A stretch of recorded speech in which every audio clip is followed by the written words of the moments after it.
দর্শক দেখতে পাচ্ছেন ঢাকা 11 আসনে প্রায় 4.5 লাখ ভোটারের 10 জন প্রতিদ্বন্দ্বী প্রার্থী, অর্থাৎ 10 জন প্রার্থীকে তারা কিন্তু এবার পাচ্ছেন বাছাই করার জন্য।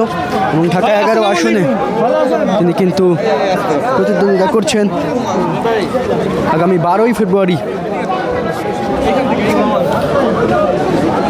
জাতীয় ত্রয়োদশ নির্বাচনের মাধ্যমে তাদেরকে কিন্তু তাদের মধ্য থেকে একজনকে কিন্তু তারা তাদের প্রতিনিধি হিসেবে বাছাই করবেন। এবং সেই নির্বাচনকে সামনে রেখেই নির্বাচনী প্রচারণায় আমরা দেখতে পাচ্ছি নাহিদ ইসলাম তিনি প্রচারণা চালাচ্ছেন এবং ভোটারদের আবদার পূরণ করছেন, কারোর সাথে সেলফি তুলছেন, কারোর সাথে হ্যান্ডশেক করছেন, নানানভাবে কিন্তু ভোটের প্রচারণা চালাচ্ছেন।